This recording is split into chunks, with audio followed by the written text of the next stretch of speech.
DNA অণুর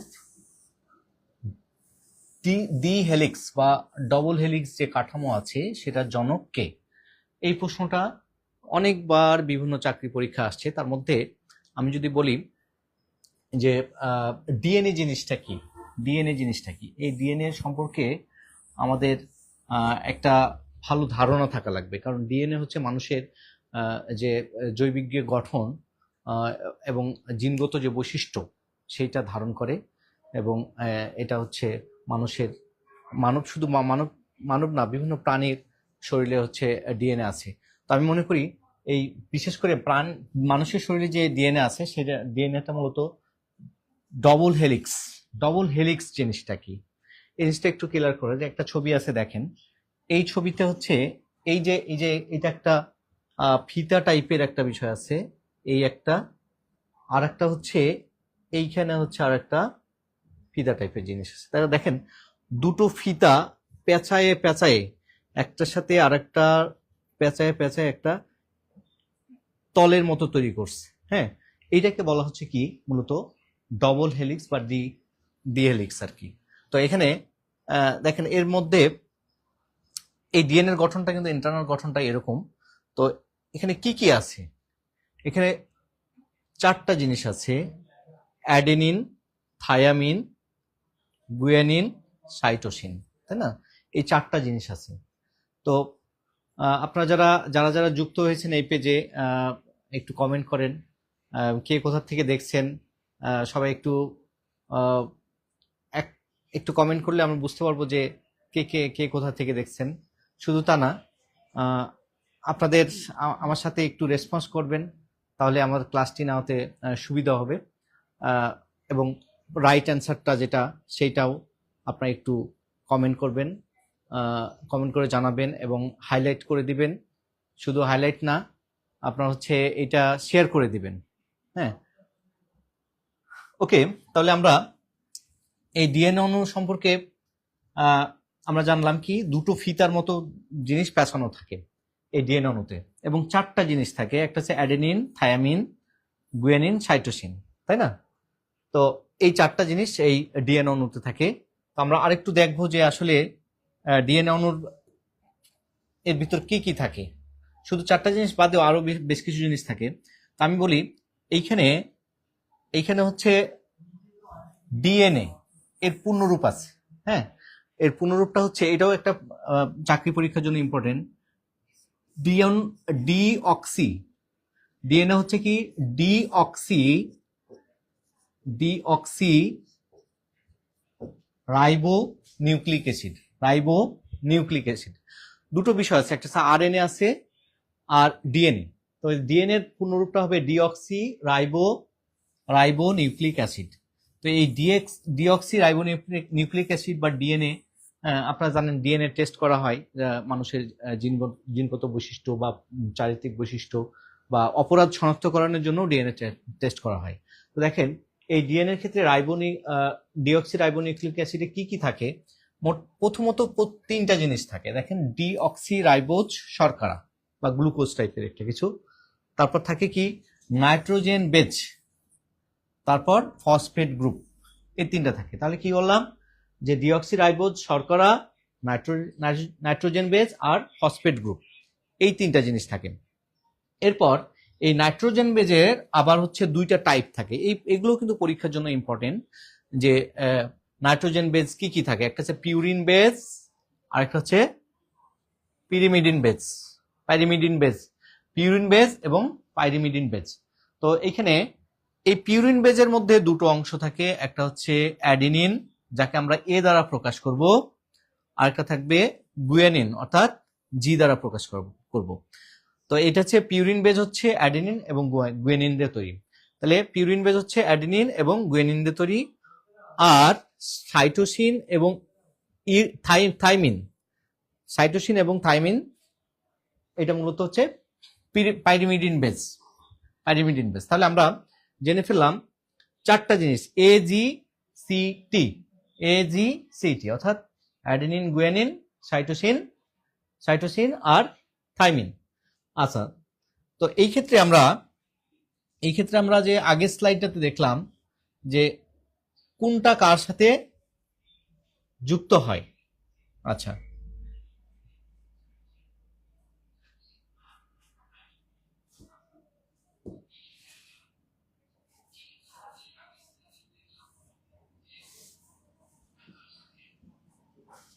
sorry,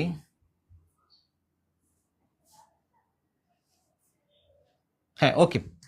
দেখেন এখানে দেখেন ডিএনএ অণুর যে ডিএনএ অণুর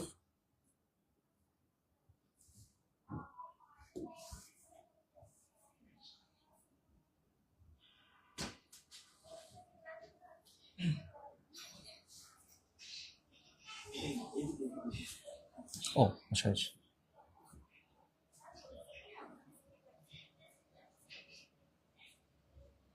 হ্যাঁ ওকে। তাহলে তাহলে ডিএনএ অণু যে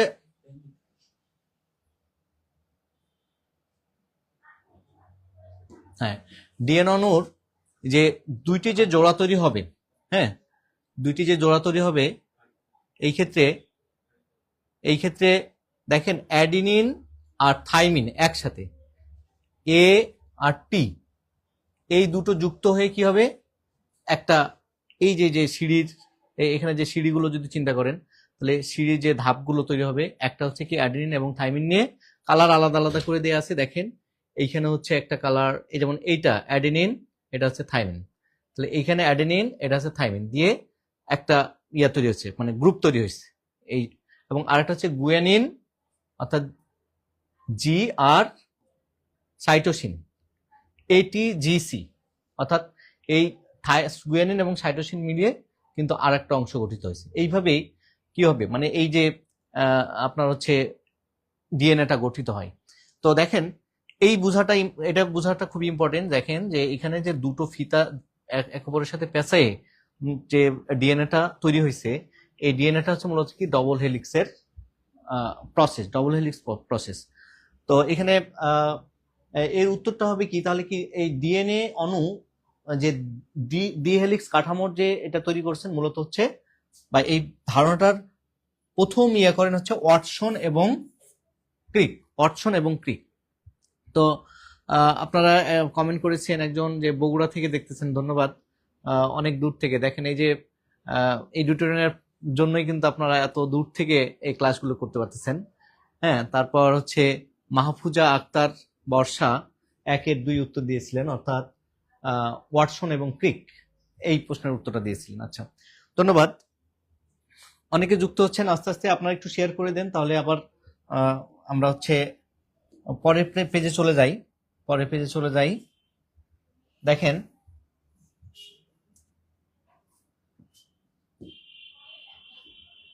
ওকে, এখন নেক্সট টপিকটা হচ্ছে হিমোগ্লোবিন কোন জাতীয় পদার্থ। আচ্ছা, হিমোগ্লোবিন মূলত হচ্ছে রক্তের ভিতর থাকে। হিমোগ্লোবিন রক্তের ভিতর থাকে। তো রক্তের যে উপাদানগুলো আছে, একটা অংশ হচ্ছে হিমোগ্লোবিনের একটা অংশ, যে বিশেষ করে লোহিত রক্তকণিকা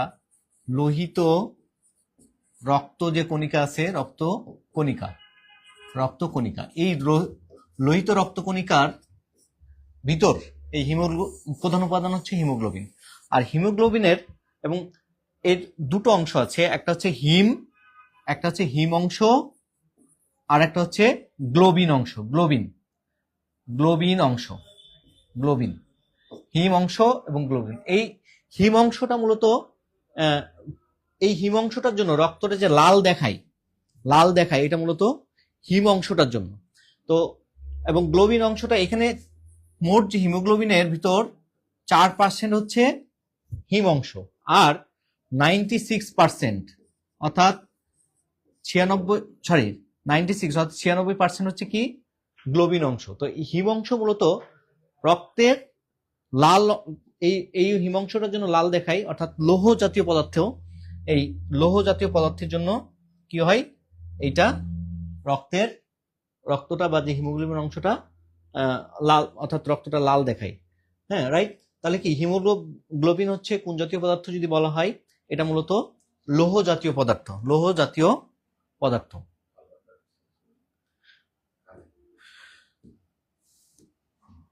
হ্যাঁ, ওকে। তাহলে আমরা হচ্ছে এই প্রশ্নের উত্তরটা পেয়ে গেছি যে হিমোগ্লোবিন কোন জাতীয় পদার্থ। মূলত রক্তের যে কণিকা আছে তার মধ্যে হচ্ছে লোহিত রক্তকণিকা। এই লোহিত রক্তকণিকার মধ্যে মেন যে উপাদানটা সেটা হচ্ছে হিমোগ্লোবিন উপাদান। আর হিমোগ্লোবিন উপাদানের দুটো অংশ থাকে, একটার নাম হচ্ছে হিম অংশ যেটা অলমোস্ট 4%, আর গ্লোবিন অংশটা থাকে 96%, রাইট? তাহলে আমাদের এই উত্তরটা হবে লৌহ। তা অনেকে কমেন্ট করেছেন যে হিমোগ্লোবিন অংশটা হচ্ছে হ্যাঁ আমিষ জাতীয় পদার্থ, রাইট রাইট, সরি এটা ভুল হচ্ছিল। লৌহ জাতীয় পদার্থ। হিমোগ্লোবিন মূলত হচ্ছে আমিষ জাতীয় পদার্থ। ওই প্রশ্নটা উত্তরটা হবে এইটা না, আমিষ জাতীয় পদার্থ। অনেকে কমেন্ট করেছিলেন, ধন্যবাদ, অসংখ্য ধন্যবাদ আপনাদেরকে, কারণ আপনারা এই জিনিসটা জানেন আর কি। হ্যাঁ, আচ্ছা, নেক্সট যে কোশ্চেনটা আছে সেই কোশ্চেনটা নিয়ে একটু আলাপ করি। দেখেন, রক্তের যে পিএইচ, রক্ত শুধু না, পিএইচ একটা গুরুত্বপূর্ণ বিষয়। পিএইচ মূলত হচ্ছে কি অ্যাসিড ক্ষার, হ্যাঁ অ্যাসিড ক্ষার এবং নিরপেক্ষ নির্দেশক। তো অ্যাসিড কি? অ্যাসিড মূলত হচ্ছে একটা অম্ল জাতীয় পদার্থ এবং কি ক্ষার এবং নিরপেক্ষ। এখন এইটা পিএইচ স্কেল আছে একটা, এই পিএইচ স্কেল দিয়ে মূলত পরিমাপ করা হয়। এই ইয়াটা একটা স্কেল দিয়ে মাপা হয় পিএইচ একটা মাত্রা। কোনো পদার্থ হচ্ছে অম্ল হবে, অর্থাৎ অম্লীয় হবে, না ক্ষার হবে, বা নিরপেক্ষ হবে না ক্ষার হবে, এটা নির্ভর করে মূলত হচ্ছে পিএইচ স্কেলের উপর। তো এইখানে দেখেন, এইখানে যে মেইন যে বিষয়টা আসতেছে সেটা হচ্ছে পিএইচ স্কেলের একটা মাত্রা থাকে। একটা হচ্ছে এক থেকে হ্যাঁ পিএইচ স্কেলে যে ইয়াটা থাকে,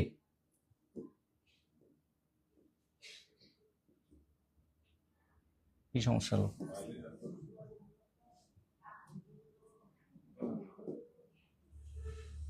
আচ্ছা, পিএইচ স্কেলে হচ্ছে এক থেকে এই 14 পর্যন্ত, 1 থেকে 14 পর্যন্ত দাগাঙ্কিত থাকে। 1 থেকে 14 পর্যন্ত দাগাঙ্কিত থাকে, সরি, হ্যাঁ 1 থেকে 14 পর্যন্ত দাগাঙ্কিত থাকে পিএইচ স্কেলে।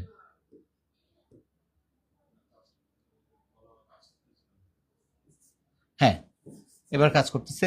1 থেকে 14 পর্যন্ত দাগাঙ্কিত থাকে। তো পিএইচ স্কেলটা দেখতে এরকম, দেখেন এখানে একটা মান উঠেছে 5.8। আচ্ছা, এটা দ্বারা কি বোঝায়? এটা দ্বারা বোঝায় মূলত যে এইটা 7 হচ্ছে নিরপেক্ষ, এই 7 অংশটা নিরপেক্ষ বোঝায়। তো আছে 5.8, তার মানে কি 5 থেকে একটু বেশি। তার মানে এই জায়গায় এটা কি কিছুটা না, এটা অম্লীয় বোঝাবে।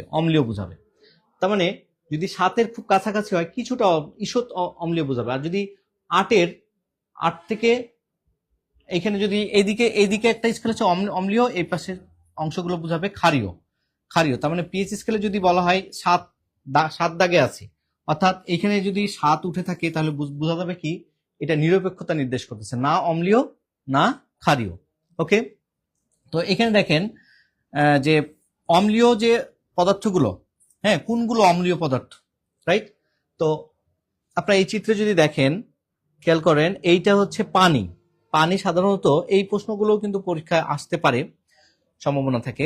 দেখেন এই ওয়াটার বা এই যে 7 পিএইচ স্কেলের মান যদি 7 হয় সেটা ওয়াটার বোঝাবে। এটা মূলত কি নিরপেক্ষ।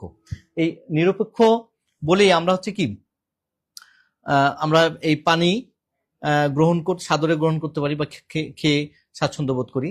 তার মধ্যে দেখেন মিল্ক, এটা হচ্ছে কিছুটা অম্লীয়, কফিও অম্লীয়, তারপর হচ্ছে টমেটো,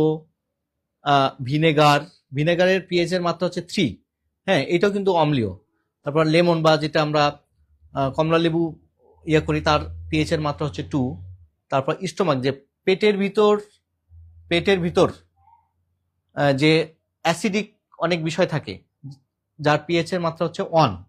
হ্যাঁ, পিএইচ এর মাত্রা হচ্ছে 1। তো সেই ক্ষেত্রে এবং ব্যাটারি যেটা আমরা যে ব্যাটারিগুলো আমরা ব্যবহার করি, পেন্সিল ব্যাটারি বলি বা যে কোনো ব্যাটারি বলি, তো সেখানে হচ্ছে পিএইচ এর মাত্রা হচ্ছে 0। তার মানে প্রচুর অম্লীয়, অর্থাৎ অম্লীয় বোঝাচ্ছে অ্যাসিডিক, প্রচন্ড অ্যাসিডিক। ওকে, তারপর এইদিকে দেখেন ব্লাড যদি বলি, এই মানুষের যে ব্লাড, এই ব্লাড কিন্তু প্রায় 7.8, এই পিএইচ স্কেলে যে মানটা আসে প্রায় 7.4। তো এই 7.4টা মানে ঈষৎ ক্ষারীয় বুঝাবে। মানুষের যে ব্লাড আছে, রক্ত, এই রক্তটা অনেকটা কি ঈষৎ ক্ষারীয় বুঝাবে। তারপর হচ্ছে এখানে বেকিং সোডা আছে, তারপর হচ্ছে এটাও ক্ষারীয় একটা ইয়া। তারপর অ্যামোনিয়া, ব্লিচিং পাউডার যেটা ড্রেন ক্লিনার, এর পিএইচ এর মাত্রা কত? 14। হ্যাঁ, 14। তো দেখেন এই 14 মানে অনেক বেশি ক্ষারীয়। মানে এই সকল জিনিস যদি আপনার পেটে যায় কোনো কারণে, তো এই বিক্রিয়া করে দেখা যাচ্ছে যে পেট একেবারে নষ্ট করে ফেলবে এবং মানুষের মৃত্যুর কারণ হতে পারে। দ্যাটস ওয়াই আমরা এই পিএইচ স্কেল দ্বারা মূলত কোনটা অ্যাসিডিক বা কোনটা ক্ষারীয় সেইটা মূলত নির্দেশ করে। তো আপনারা যারা কমেন্ট করেছিলেন, হ্যাঁ কমেন্ট করেছিলেন, সেটা হচ্ছে কি 3 নম্বর প্রশ্নে শামীম রেজা কমেন্ট করেছিলেন অ্যাসিড ক্ষার ও নিরপেক্ষতা নির্দেশ করে। হ্যাঁ, ভেরি গুড। এই প্রশ্নের উত্তরটা হচ্ছে অ্যাসিড ক্ষার ও নিরপেক্ষতার নির্দেশক। হ্যাঁ, ওকে। তো আপনারা যারা হচ্ছে এই ভিডিওগুলো দেখতেছেন, আপনারা আপনাদের পরিচিত জনকে শেয়ার করে দেন। শেয়ার করলে তারাও কি অনেকটা জানতে পারবে, তথ্যগুলো জানতে পারবে এবং ক্লাসটা অনেক ইফেক্টিভ হবে আমি মনে করি। ওকে, আমরা নেক্সট প্রশ্নে চলে যাই। নেক্সট প্রশ্নটা হচ্ছে, হ্যাঁ, গোয়েন্দা বিভাগে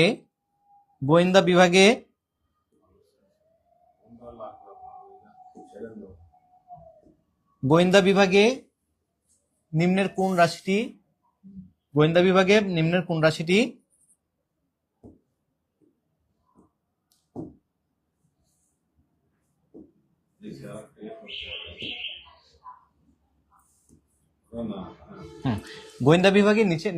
রাশিটি ব্যবহার করা হয়?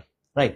আচ্ছা, তো দেখেন এই গোয়েন্দা বিভাগে সাধারণত কোনো অবৈধ মালামাল আছে কিনা, এইটা ইয়ে করার জন্য সাধারণত এক্স রশ্মি অর্থাৎ এক্স রে ব্যবহার করা হয়।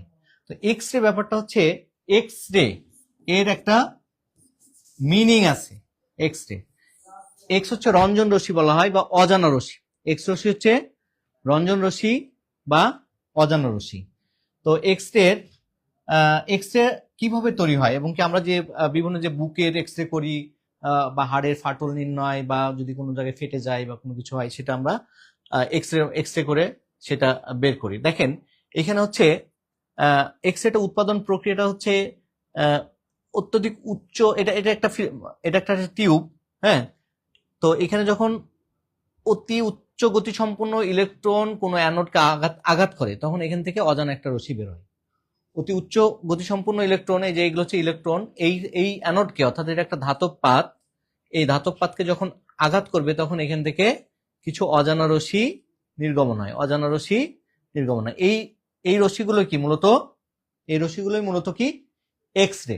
ওকে, তাহলে আমরা এই প্রশ্নের যে উত্তরটা, গোয়েন্দা বিভাগে মূলত ব্যবহার করা হয় মূলত এক্স রে, এবং এক্স রে শুধু গোয়েন্দা বিভাগে না, চিকিৎসা বিজ্ঞানে বিভিন্ন ক্ষেত্রে এই এক্স রশ্মি ব্যবহৃত হয়।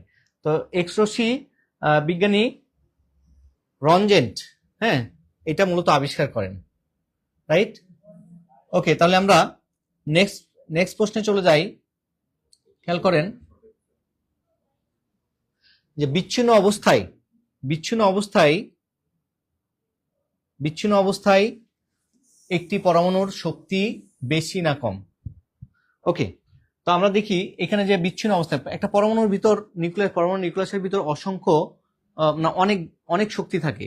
এই অনেক শক্তি থাকে, তার মধ্যে বিশেষ করে যদি এটা বিচ্ছিন্ন অবস্থায় থাকে তাহলে এই শক্তিটা যুক্ত অবস্থার চেয়ে বেশি হয়। বেশি হয়। ওকে, আমরা পরের প্রশ্ন চলে যাই। ঘর্মাক্ত দেহে, ঘর্মাক্ত দেহে, হ্যাঁ ওকে, ঘর্মাক্ত দেহে দেহে পাখার বাতাস আরামদায়ী কেন, আরামদায়ী কেন?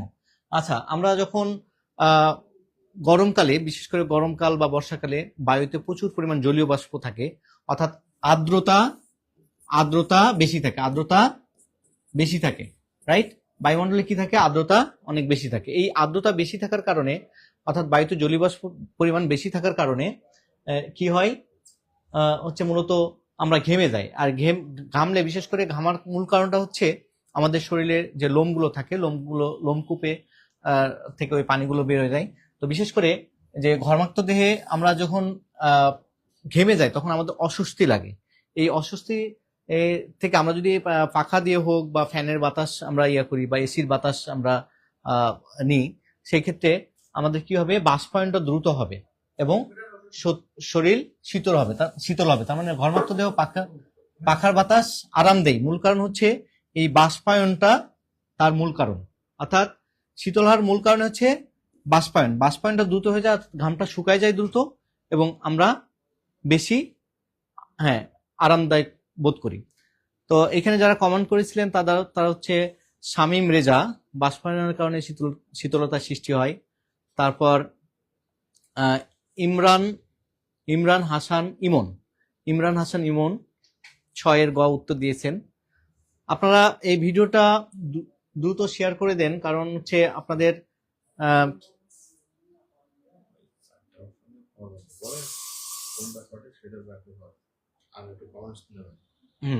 আচ্ছা, আপনারা একটু কমেন্ট করতে থাকেন। ইমরান হাসান ইমরান কমেন্ট করেছিলেন যে বাষ্পায়ন শীতলতার সৃষ্টি করে, বাষ্পায়ন শীতলতার সৃষ্টি করে। ওকে, দেখেন গায়ের ঘাম বের হতে দেয় না, এটা কখনো হবে না। দেখেন ঘর্মাক্ত দেহ পাখার বাতাস কি গায়ের ঘাম বের হতে বাধা দিতে পারে? পারে না, কখনোই পারে না, তাই না? গায়ের ঘাম অবশ্যই বেরোবে, ঠিক আছে? আমাদের শীতকালেও কিন্তু গায়ের ঘাম বেরোয়, শীতকালেও বেরোয়, কিন্তু আমাদের হচ্ছে কি ওই যে বায়ুতে জলীয় বাষ্প পরিমাণ কম থাকে, যার কারণে বায়ু দ্রুত এটাকে ঘামটাকে চুষে নেয়। হ্যাঁ, ওকে, আমরা নেক্সট প্রশ্নে চলে যাই।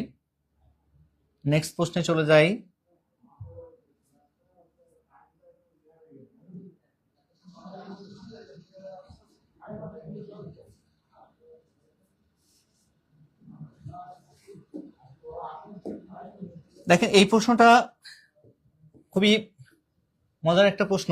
দেখেন এখানে বলছে নিচের কোন বাক্যটি সত্য নয়। দেখেন যে পদার্থের নিউক্লিয়াসে প্রোটন ও নিউট্রন থাকে। আচ্ছা, নিউক্লিয়াসে পরমাণুর যে নিউক্লিয়াস আছে এটা, তারপর হচ্ছে প্রোটন ধনাত্মক আধানযুক্ত। আচ্ছা, এটাও তো সত্য, প্রোটন ধনাত্মক আধানযুক্ত, কারণ পরমাণুর নিউক্লিয়াসে মূলত কি কি থাকে? প্রোটন থাকে আর নিউট্রন থাকে। এটা হচ্ছে পরমাণুর নিউক্লিয়াস, এবং বাইরের কক্ষপথগুলোতে থাকে মূলত কি? ইলেকট্রন। তো এখন দেখেন এখানে প্রোটন আর নিউট্রন মিলিয়ে, এই দুটো নিয়েই কিন্তু নিউক্লিয়াস গঠিত। তো আর ইলেকট্রন গুলো থাকে মূলত বাইরের কক্ষপথ। একটা কক্ষপথ থাকবে এমনটি না, একাধিক কক্ষপথও থাকতে পারে। এটা মূলত অ্যাটমের কোন ধরনের অ্যাটম তার উপর নির্ভর করে, বা কোন ধরনের মৌল সেটার উপর নির্ভর করে, ঠিক আছে? আচ্ছা, তো দেখেন এখানে যে অপশনগুলো আছে, নিচের কোন বাক্যটি সত্য নয়? পদার্থের নিউক্লিয়াসে প্রোটন ও নিউট্রন থাকে, এই কথাটা কিন্তু সত্য। আচ্ছা, প্রোটন ধনাত্মক আধানযুক্ত প্রোটন, ঠিক আছে। ইলেকট্রন মূলত ঋণাত্মক আধানযুক্ত, এই কথাটাও ঠিক আছে, রাইট? খ নম্বর অপশনে বলছে ইলেকট্রন পরমাণু নিউক্লিয়াসের ভিতরে অবস্থান করে। এই বিষয়টা আসলে সত্য নয়, কারণ পরমাণু নিউক্লিয়াসে আমরা দেখে বলছি যে পরমাণু, যদি এটাকে আমরা টোটালটাকে পরমাণু চিন্তা করি, তো নিউক্লিয়াসে থাকে, মানে পরমাণু যে নিউক্লিয়াসে থাকে প্রোটন এবং নিউট্রন। হ্যাঁ, আর ইলেকট্রন কি হবে? নিউক্লিয়াসের বাইরে অবস্থান করে। ওকে, তো শামীম রেজা কমেন্ট করেছিলেন যে ইলেকট্রন পরমাণু নিউক্লিয়াস ভেতরে থাকে না, এই বিষয়টাই মিথ্যা মূলত। ইমরান হাসান কমেন্ট করছেন 7 ঘ। ওকে, ইউডিটোরিয়ান আপনাদের ইউরোটিয়ান আপনাদের জন্য বিভিন্ন কোর্স লঞ্চ করছে, সেটা আপনারা জানেন। সেটা হচ্ছে এনটিএস এর যে মূল কোর্স আছে সেটা, তারপর শিক্ষক নিবন্ধন, যে সাবজেক্টিভ কোর্স প্রত্যেকটা সাবজেক্টের, বিশেষ করে ফিজিক্স বলেন, বিভিন্ন বিভিন্ন সাবজেক্টের সাবজেক্টিভ কোর্সও লঞ্চ করছে। সাথে সাথে আপনাদের সমাজসেবা অধিদপ্তরের তারা চমৎকার একটা বই বের করছে, চমৎকার একটা বই। এই বইটা হচ্ছে খুব শর্টে ভালো একটা প্রিপারেশন নেওয়ার জন্য বইটা খুব উপযুক্ত। আপনারা যারা যারা এই কোর্সগুলো কিনবেন এই এই প্ল্যাটফর্মের, সেই কোর্সগুলো, হ্যাঁ সেই কোর্সগুলো মূলত এইখান থেকেই আপনারা এই বইটা ফ্রি পাবেন আর কি। হ্যাঁ, তো আপনারা চেষ্টা করেন এই কোর্সগুলো এনরোল করে আমাদের আমাদের সাথে থাকার জন্য আর কি। ওকে, নেক্সট কোশ্চেনে যাই আমরা। নেক্সট কোশ্চেন হচ্ছে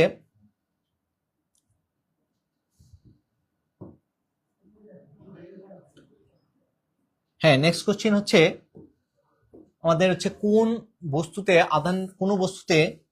বস্তুতে আধানের অস্তিত্ব নির্ণয়ের জন্য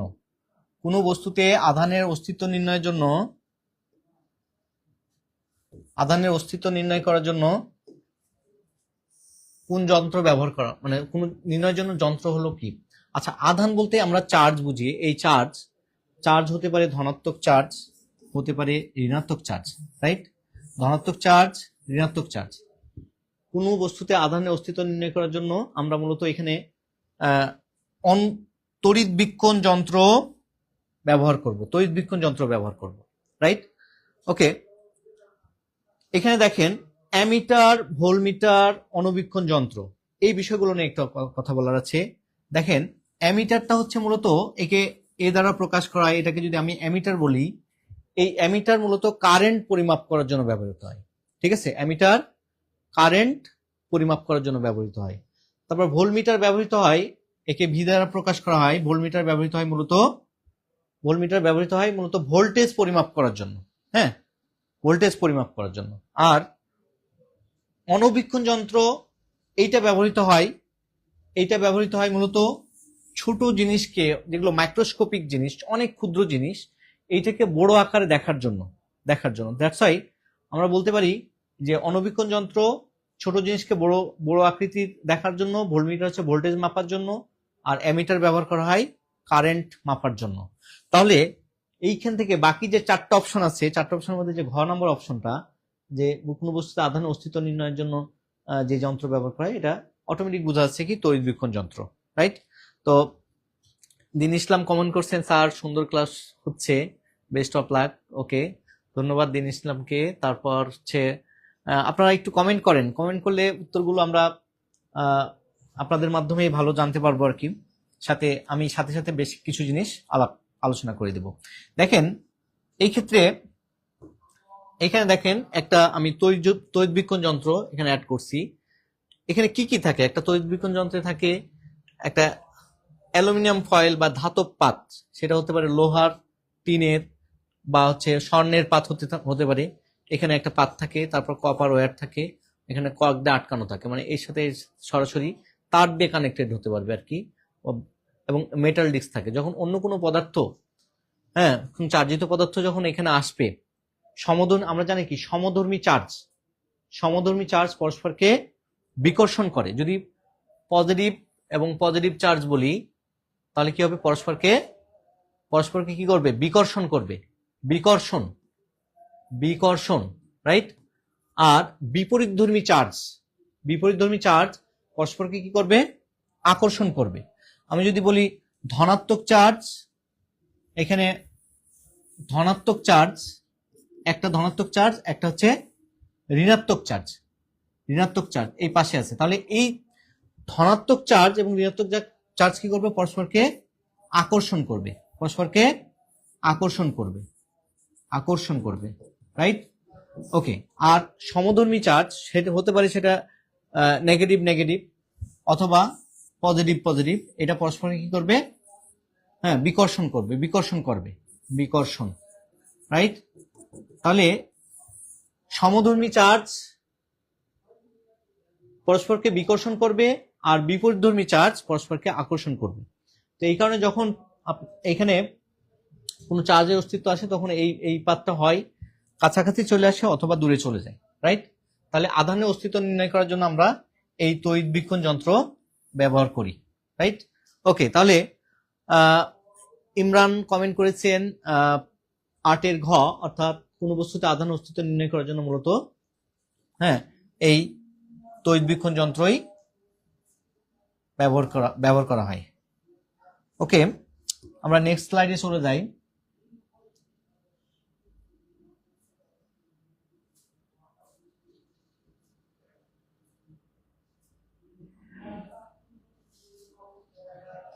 ওকে, আমরা একটু দেখি যে 9 নম্বর কোশ্চেনটা, নিচের কোনটি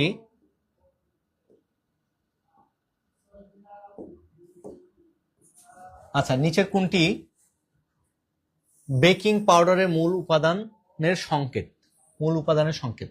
দেখেন, বেকিং পাউডার মূলত, বেক শব্দটা মানে কি, কুকিং বা কুক করার সাথে, অর্থাৎ রান্না করার সাথে সম্পর্কিত একটা শব্দ। অর্থাৎ এটার আরেকটা নাম কুকিং পাউডারও বলতে পারেন। বেকিং পাউডারের আরেকটা নাম কুকিং পাউডার। আচ্ছা, এই বেক মানে কি, ফুলে বা এটাকে সেদ্ধ করা, এরকম টাইপের বোঝা যাচ্ছে, তাই না? তো এর মূল উপাদানটা হচ্ছে কি সেটা জানতে হবে। মূলত বেকিং পাউডার সম্পর্কে একটু দু একটা তথ্য দিই। বেকিং পাউডার হচ্ছে আপনার পাউরুটি ফুলা বা বিশেষ করে হচ্ছে কেক ফুলার, যে কেক যে ফুলে আর কি, এই ক্ষেত্রে বেকিং পাউডার ব্যবহার করা হয়। হ্যাঁ, রাইট। তো এখানে যে 9 নম্বর কোশ্চেনটার উত্তরটা হবে সোডিয়াম বাইকার্বনেট। বেকিং পাউডারের মূল উপাদান হচ্ছে sodium bicarbonate, right? Sodium bicarbonate. Okay, তাহলে আমরা এই প্রশ্নটার উত্তর পেয়ে গেছি। এখানে ইমরান কমেন্ট করছিলেন 9 খ, সোডিয়াম বাইকার্বনেট। 8 ঘ ঠিক ছিল, কিন্তু 9 সোডিয়াম বাইকার্বনেট, এটা হবে উত্তর, সোডিয়াম বাইকার্বনেট। ওকে, আমরা নেক্সট প্রশ্নে চলে যাই। নেক্সট প্রশ্নে হচ্ছে, আমরা দেখতে পাচ্ছি যে এখানে প্রশ্নটা হচ্ছে কি, আকৃতি এবং অবস্থান এবং কাজের প্রকৃতি ভেদে আবরণী টিস্যু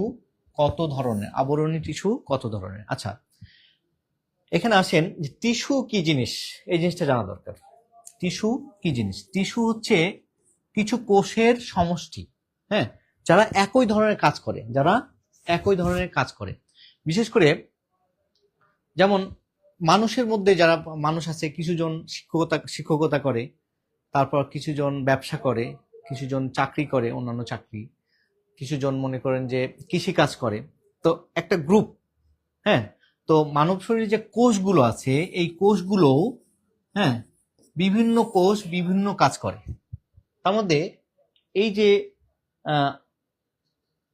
মধ্যে হচ্ছে এই যে সম্মিলিত যে একই ধরনের কোষগুলো যে কাজগুলো করে, সেগুলোকে আমরা বলবো টিস্যু, বা আরেকটা নাম হচ্ছে কলা, টিস্যু বা কলা, রাইট?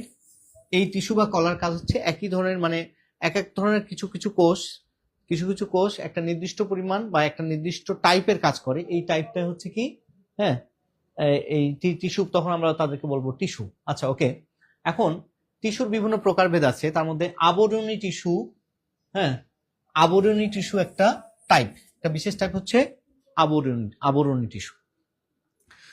তো এই আবরণী টিস্যু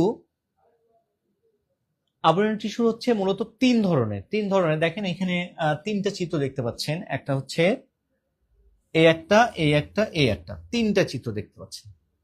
তো এখানে দেখুন, এই 3টা চিত্রের মধ্যে একটা হচ্ছে স্কোয়ামাস, হ্যাঁ, যেটা আইস আকার আবরণী টিস্যু, হ্যাঁ। এখানে দেখেন এই যে আকৃতিটা হচ্ছে এরকম, এখানে একটা নিউক্লিয়াস আছে, আর এই একটা কোষ, এগুলো একটা কোষ, এটা একটা কোষ, এটা একটা কোষ, এটা একটা কোষ। ওকে, তো দেখেন স্কোয়ামাস হচ্ছে আইসাকার বা আইসাকার আবরণী টিস্যু আর কি। সেকেন্ড হচ্ছে কিউবডয়াল। এই কিউবডয়াল যে আবরণী টিস্যু আছে, সেটা হচ্ছে মূলত ঘনাকৃতির, রাইট? এর আকৃতিটা মূলত চারকোনা, অর্থাৎ মানে এই যে বক্স আকৃতির আর কি, ঘনাকৃতির আর কি। তারপর 3rd নাম্বার হচ্ছে, হ্যাঁ, কলামনার বা স্তম্ভাকার আবরণী টিস্যু। দেখেন কলামনার, কলাম মানে কি, যে লম্বালম্বি যে দাগগুলো থাকে সেগুলো বলা হয় কলাম। আর তো এই যে এইখানে দেখেন এই কলামনার যে টিস্যু আছে, হ্যাঁ, বা স্তম্ভাকার যে টিস্যু আছে, সেইটা কিন্তু এই আবরণী টিস্যুর একটা টাইপ। তাহলে আমরা তিনটা টাইপ করলাম আবরণী টিস্যুর। একটা হচ্ছে কি স্কোয়ামাস, একটা হচ্ছে কিউবয়েডাল আর কি, কিউবয়েডাল, কিউব মানে অর্থাৎ ঘনাকৃতির, এই ঘনাকৃতির আর কি কিউবয়েডাল, আর আরেকটা হচ্ছে কলামনার অর্থাৎ স্তম্ভাকৃতির। তো এই আবরণী টিস্যু মূলত কয় প্রকার? 3 প্রকার। ওকে, তো আপনাদের যারা যারা ক্লাস করতেছেন তাদেরকে অসংখ্য ধন্যবাদ জানাচ্ছি। বিশেষ করে ইমরান ইমরান হাসান ইমরান জানাইছে যে আসসালামু আলাইকুম স্যার, কেমন আছেন? হ্যাঁ, আলহামদুলিল্লাহ ভালো আছি। শাবনুর আক্তার কমেন্ট করেছেন 3 প্রকার, রাইট? আচ্ছা, ইমরান কমেন্ট করেছেন তিন প্রকার। শাবনুর আক্তার একদম লিখে দিয়েছে, হ্যাঁ, 3টা টাইপের নাম। আচ্ছা, এই যে আপনারা যে কমেন্টগুলো করতেছেন এটা খুবই ভালো, কারণ এগুলো মনে থাকবে আর কি আপনাদের, যে আপনারা যারা কমেন্ট করতেছেন এই বিষয়গুলো। তাহলে স্কোয়ামাস, তাহলে আবরণী টিস্যু হচ্ছে স্কোয়ামাস, কিউবয়েডাল আর হচ্ছে কলামনার। ওকে, নেক্সট কোশ্চিনে আমরা চলে যাই। নেক্সট কোশ্চিনে চলে যাই। দেখেন এইখানে একটা জিনিস দেখতে পাচ্ছেন কি, একটা জিনিস দেখতে পাচ্ছেন, দেখেন এই যে এই জিনিসটা কি জানো? হার্ট বা হৃৎপিণ্ড, রাইট? হার্ট বা হৃৎপিণ্ড।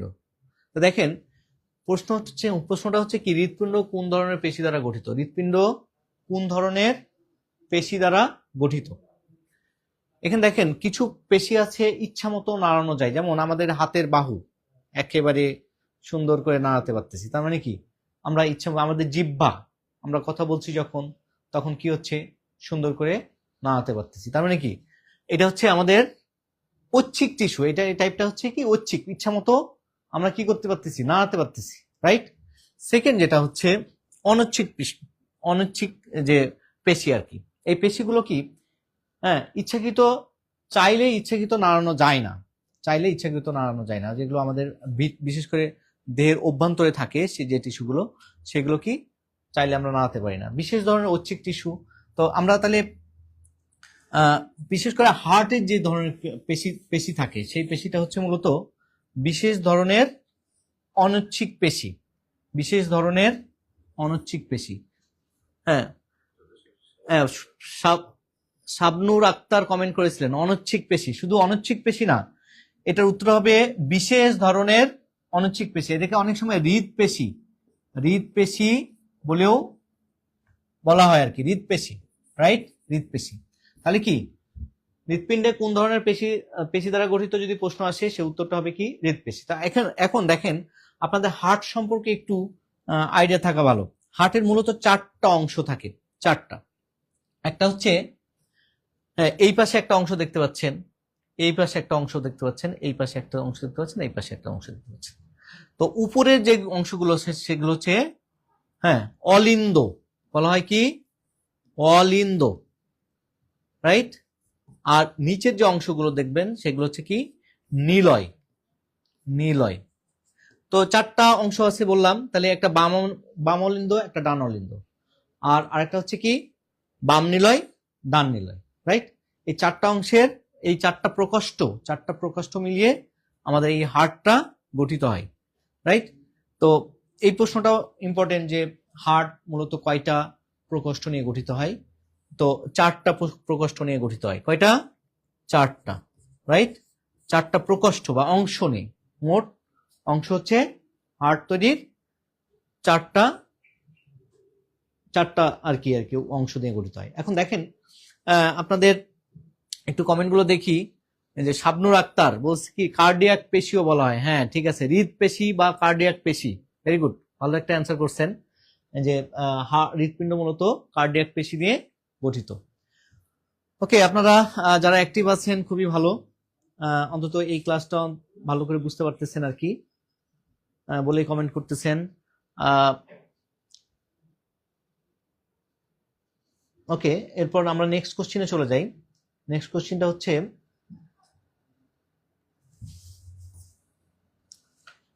ওকে, এই প্রশ্নটা হচ্ছে একটা গুরুত্বপূর্ণ কোশ্চিন, যে আমাদের কোন গ্রহের তাপমাত্রা তুলনামূলকভাবে অধিক। প্রশ্নটা হচ্ছে কি, কোন গ্রহের তাপমাত্রা তুলনামূলকভাবে অধিক। দেখেন আমাদের যে গ্রহগুলো আছে, এই গ্রহগুলোর মধ্যে সূর্যের চারদিকে, সূর্য যদি আমরা এটাকে বলি সূর্য, এই সূর্যের চারদিকে বিভিন্ন গ্রহগুলো আবর্তন করতেছে, ঘুরতেছে আর কি, রাইট। এই গ্রহগুলো ঘুরতেছে, তার মধ্যে প্রথমে সূর্যের চারদিকে প্রথম কক্ষপথে যেটা থাকে, যে গ্রহটা, সেটা হচ্ছে বুধ গ্রহ, বুধ গ্রহ, রাইট। তারপরে থাকে কি, ঠিক তারপরে থাকে হচ্ছে মূলত শুক্র গ্রহ, শুক্র গ্রহ, ঠিক আছে। তারপরে থার্ড নাম্বার গ্রহটার নাম হচ্ছে পৃথিবী, পৃথিবী। আচ্ছা, 4 নাম্বার গ্রহটার নাম হচ্ছে মঙ্গল গ্রহ, 4 নাম্বারটা হচ্ছে মঙ্গল গ্রহ। তারপরের গ্রহটা হচ্ছে বৃহস্পতি, হ্যাঁ, এই আর কি, এইভাবে ধারাবাহিকভাবে গেছে। তা দেখেন সূর্যের ঠিক কাছাকাছি আছে, সেটা হচ্ছে বুধ গ্রহ, তারপরে হচ্ছে শুক্র গ্রহ। তো আমাদের এই যে তাপমাত্রাগুলো, সাধারণত কাছাকাছি, যে সূর্যের কাছাকাছি যে গ্রহগুলো থাকবে, তার তাপমাত্রাটা তুলনামূলকভাবে বেশি হবে। তো এখানে দেখেন, তারপরেও দেখেন এই যে শুক্র গ্রহটা, বুধের চাইতে কিন্তু শুক্র গ্রহের তাপমাত্রাটা বেশি। আমরা যদি একটা এই লিস্টটা দেখি, খেয়াল করেন যে এখানে দেখেন প্রথমে হচ্ছে মার্কারি বা বুধ, এই গ্রহটা কিন্তু অনেকটা বড় প্রাকৃতির দেখা যাচ্ছে, তাই না, বড় প্রাকৃতিক। তো এখানে মার্কারি হচ্ছে -184 থেকে 449 ডিগ্রি সেন্টিগ্রেড পর্যন্ত এর তাপমাত্রা থাকে। যদি ভেনাস বলা হয়, ভেনাস কি 465 ডিগ্রি সেন্টিগ্রেড, তার মানে এটাতে, অর্থাৎ ভেনাস মানে কি শুক্র, এই শুক্র গ্রহটাই, হ্যাঁ, গ্রহটাতে সবচেয়ে বেশি তাপমাত্রা থাকে। পৃথিবীর যে তাপমাত্রা সর্বোচ্চ যেটা কাউন্ট করা হয়েছে কি 58, আর এখানে মাইনাস কত 89, অর্থাৎ 89 আর কি।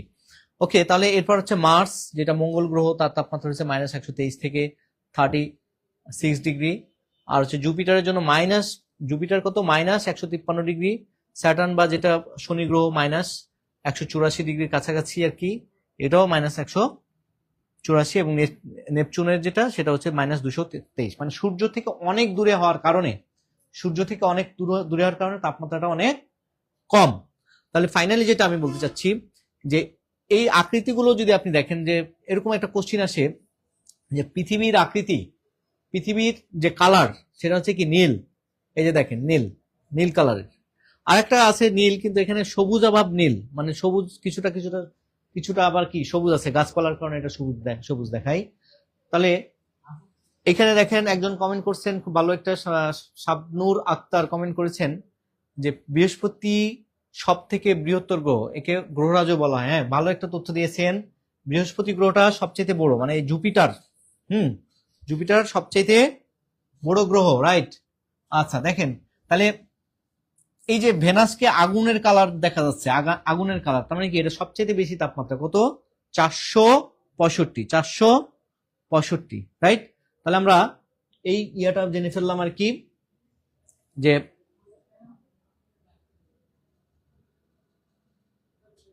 হ্যাঁ, কোন গ্রহের তাপমাত্রা বেশি, তাহলে এটা হবে শুক্র গ্রহের তাপমাত্রা সবচেয়ে বেশি। ওকে, শুক্র, এই উত্তরটা হবে শুক্র গ্রহ। ওকে, আমরা নেক্সট প্রশ্নে চলে যাই। নেক্সট প্রশ্ন হচ্ছে, কিসের স্রোতে নদী খাত গভীর হয়? হ্যাঁ, নদী খাত গভীর হয় সাধারণত সমুদ্রের স্রোতের কারণে তো নদী খাত গভীর হওয়ার কোনো কারণ নেই, রাইট। সমুদ্রের গভীরতা বৃদ্ধি পাবে, সমুদ্র খাতের জন্য সমুদ্রের গভীরতা বৃদ্ধি পাবে। ওকে, তারপর নদীর স্রোতের কারণে, আচ্ছা স্রোতের কারণে নদী খাতের গভীরতা হয় না। হ্যাঁ, নদীর স্রোতের জন্য নদীর খাতের গভীরতা হয়, মানে একটা খাত সৃষ্টি হয়ে যায়। হ্যাঁ, তো এটা অত্যাধিক বেশি পরিমাণ, মানে স্রোত ধীরে ধীরে হতে পারে, আবার বেশিও হতে পারে, তার চেয়ে বেশি সবচেয়ে, এই যে বানের স্রোতের কারণে, এটাও কিন্তু না, এইটাও কিন্তু উত্তর হবে না। কিসের স্রোতে নদী খাত গভীর হয়? এটা মূলত নদী খাতগুলো যে গভীর হয়, সেটা হচ্ছে মূলত কি জোয়ার ভাটার স্রোত, রাইট। এই জোয়ার ভাটার কারণে কি নদী খাতগুলো কি হয়, গভীর হয়, গভীর হয়, রাইট? ওকে, তাহলে আমরা নেক্সট প্রশ্নে চলে যাই। এই প্রশ্নের উত্তর পেয়ে গেছি। নেক্সট প্রশ্নটা হচ্ছে ফটোসিনথেসিস। ফটোসিনথেসিস অর্থাৎ সালোক সংশ্লেষণ যে প্রক্রিয়া আছে, ফটোসিনথেসিসের বাংলা কি? সালোক সংশ্লেষণ। সালোক সংশ্লেষণ, সালোক সংশ্লেষণ, এই হচ্ছে ফটোসিনথেসিস। তো এই photosynthesis takes place in a, কোথায় হয় আর কি, ফটোসিনথেসিস কোথায় ঘটে? আচ্ছা, ফটোসিনথেসিস নিয়ে আপনারা জানেন, তারপর একটু বলি। এখানে দেখেন ফটোসিনথেসিস অর্থাৎ সালোক সংশ্লেষণ ঘটে সূর্যালো থেকে, সূর্যের আলোক রশ্মি থেকে আলো নেই, তারপর বাতাস থেকে কার্বন ডাইঅক্সাইড নেই, বাতাস থেকে কার্বন ডাইঅক্সাইড নেই। আর এই গাছ হচ্ছে পানি নেয় মাটি থেকে নিয়ে, তার যে পাতাগুলো আছে, পাতার যে গ্রিন অংশগুলো আছে, সেই গ্রিন অংশগুলোতে কি হবে, মূলত এইখান থেকে আপনার হচ্ছে খাবার তৈরি করে, গ্লুকোজ তৈরি করে। তো এই যে প্রসেসটা, সালোক সংশ্লেষণ যে প্রসেসটা, এই প্রসেসটা হ্যাঁ মূলত গ্রিন পার্ট অফ প্লান্টস। উত্তর হবে কি? Green part of plants. এইটা তো মূলত মূল থেকে তো পানি নাই, এখানে কোনো সালোক সংশ্লেষণ ঘটে না। স্টিম অফ দ্য প্লান্টস, এটা হবে না। তারপর হচ্ছে all parts of the plants, উদ্ভিদের সব অংশ থেকে, সব অংশে কিন্তু ফটোসিনথেসিস অর্থাৎ সালোক সংশ্লেষণ ঘটে না। তাহলে মূলত উত্তর হবে কি? Green part of plants are কি। ওকে, নেক্সট প্রশ্নে চলে যাই। খেয়াল করেন যে এই প্রশ্নটা হচ্ছে আজকের লাস্ট প্রশ্ন, হচ্ছে পরমাণু নিউক্লিয়াসে কি কি থাকে। পরমাণু নিউক্লিয়াসে থাকে মূলত হচ্ছে আমরা দেখেছি যে প্রোটন, নিউট্রন, হ্যাঁ প্রোটন থাকে, নিউট্রন থাকে, এই মিলে হচ্ছে পরমাণু নিউক্লিয়াস গঠিত হয়, ইলেকট্রন থাকে বাইরে। তাহলে আমরা এই উত্তরটা সহজেই পেরে যাবেন আপনারা। সেটা হচ্ছে পরমাণু নিউক্লিয়াসে কি কি থাকে। এটা মূলত থাকে প্রোটন এবং নিউট্রন, প্রোটন এবং নিউট্রন। দেখি কে দ্রুত কমেন্ট করে। আমি তাকে একটু দেখতে চাচ্ছি কে দ্রুত এই প্রশ্নটার উত্তরটা দ্রুত কমেন্ট করে। কে? 15। পরমাণু নিউক্লিয়াসে নিউক্লিয়াসে কি, হ্যাঁ পরমাণু নিউক্লিয়াসে কি কি থাকে? এটা হচ্ছে প্রোটন থাকে আর কি থাকে? নিউট্রন থাকে। ওকে, অর্থাৎ এই 15 নম্বর কোশ্চেনের উত্তর হবে ক। আচ্ছা, এখন দেখেন এখানে অপশনগুলো আছে ইলেকট্রন, প্রোটন। ইলেকট্রন থাকে নিউক্লিয়াসে, না প্রোটন থাকে নিউক্লিয়াসে, ইলেকট্রন থাকে কক্ষপথে অর্থাৎ বাইরে। নিউট্রন আর পজিট্রন, হ্যাঁ এগুলো কণিকা, কিন্তু এটা অস্থায়ী কণিকা আর কি। তারপর ইলেকট্রন এবং পজিট্রন, না এগুলো না। তার মানে উত্তর হবে কি? হ্যাঁ নিউট্রন এবং প্রোটন। ওকে, তাহলে আমরা আজকের যে ক্লাসটা ছিল, হ্যাঁ খুব শর্ট একটা ক্লাস। হ্যাঁ এই শর্ট ক্লাসে আপনাদের কিছু তথ্য দেওয়ার চেষ্টা করছি। 2 নম্বর কোশ্চেনটা নিয়ে একটু ছিল যে 2 নম্বর কোশ্চেনের উত্তরটা ছিল মূলত কি, হ্যাঁ ওকে। তো এখন দেখেন আপনাদের জ্ঞাতার্থে একটা জিনিস জানাই যে এই ইডুটোরিয়ান প্ল্যাটফর্মটি, হ্যাঁ এখানে বেশ কিছু কোর্স সম্পর্কে আপনাদের কোর্স চালু আছে আর কি এখানে। তো এই কোর্সগুলো সম্পর্কে একটু আপনাদের একটা আইডিয়া দিই যে এই কোর্সগুলো কি কি কোর্স আছে এই জায়গায়, রাইট? কি কি কোর্স আছে? তো দেখেন এখানে 19তম নিবন্ধন ফুল কোর্স 100টি, টপিক ভিত্তিক লাইভ ক্লাস হবে 100টি, এক্সট্রা ক্লাস হবে 15টি, মোট প্রশ্ন ব্যাংক সলভ থাকবে 20টি ক্লাস, তারপর এক্সাম থাকবে 100টি, মোট 4 এবং বই থাকবে 4টি। দেন এই কোর্সটার অফার মূল্য হচ্ছে 1499 টাকা। আচ্ছা, নেক্সট হচ্ছে 12তম গ্রেড থেকে ফুল কোর্স 20তম গ্রেড পর্যন্ত ফুল কোর্স হচ্ছে 100টি টপিক ভিত্তিক লাইভ ক্লাস, এক্সট্রা ক্লাস হবে 15টি, তারপর 20টি হচ্ছে প্রশ্ন ব্যাংক সলভ ক্লাস, 100টি এক্সাম, দেন 4টি হচ্ছে এটা কোর্স হচ্ছে 1499 টাকা। All job math foundation course, এই কোর্সটা অনেক ইম্পর্টেন্ট, কারণ অনেকে ম্যাথে উইক থাকে, সেই ক্ষেত্রে এই কোর্সটা আপনাদের জন্য ইফেক্টিভ হবে আর কি। 75টি ক্লাস থাকবে, তারপর এক্সট্রা ক্লাস থাকবে 15টি, প্রশ্ন সলভ ক্লাস থাকবে 20টি, 75টি হচ্ছে এক্সাম থাকবে, পিডিএফ পাবেন এখানে, এবং কোর্সটির মূল্য হচ্ছে কত? 650 টাকা, মাত্র 650 টাকা। আর এখানে আরেকটা কোর্স আছে 19তম নিবন্ধন সাবজেক্টিভ কোর্স, সেটা হচ্ছে 25টি লাইভ টপিক ভিত্তিক লাইভ ক্লাস থাকবে, তারপর 15টি ইয়া থাকবে আর কি এক্সট্রা ক্লাস থাকবে, 20টি প্রশ্ন ব্যাংক সলভ থাকবে, 25টি হচ্ছে এক্সাম থাকবে এবং একটি হচ্ছে বইও পাবেন সাথে। হ্যাঁ, ভেরি গুড। ইউনিয়ন সমাজকর্মী যে কোর্সটা সেটা হচ্ছে কি 60টি টপিক ভিত্তিক লাইভ ক্লাস, এক্সট্রা হচ্ছে 15টি ক্লাস পাবেন, তারপর প্রশ্ন ব্যাংক সলভ হচ্ছে 20টি পাবেন, আর আরেকটা হচ্ছে এক্সামের জন্য 15টি হচ্ছে ইয়া পাবেন আর কি, 15টি এক্সাম পাবেন এবং একটি বই পাবেন। অফার মূল্য হচ্ছে 999টি। তো আপনারা যারা ক্লাস করেছেন তাদের অসংখ্য ধন্যবাদ জানাই। আপনাদের একটা আপনাদের চেষ্টা করেছি আর কি কিছু তথ্য দেওয়ার জন্য। তো এখানে শাবনুর আক্তার ক্লাস করেছেন, অসম্ভব সুন্দর ক্লাস ছিল স্যার, আলহামদুলিল্লাহ। আপনাকে অনেক ধন্যবাদ, কারণ আপনাদের কমেন্টগুলো আমাদেরকে উৎসাহ দেয় আরো নতুন ভালো ক্লাস নেওয়ার জন্য। আজকে ক্লাসটা শুরুতেই চেষ্টা করছি, আজকে শিডিউল ব্রেক হয়ে গেছে যার কারণে ক্লাসটা খুব একটা ইফেক্টিভ নিতে পারছি মানে পারি নাই আর কি। এটা আমার হচ্ছে কি বলবো, মানে শিডিউলটা পরে শিডিউল মাফিক ক্লাস নিলে আমরা অবশ্যই আরো ভালো ক্লাস নেওয়ার চেষ্টা করব। শাবনুর আক্তার আপনি কমেন্ট করেছেন, স্যার আপনার নাম কি? আচ্ছা, আপনার কমেন্টের জন্য ধন্যবাদ আর কি। আমি হচ্ছে মোহাম্মদ আব্দুল হালিম, আমি হচ্ছে একটা গভর্নমেন্ট কলেজে আছি আর কি।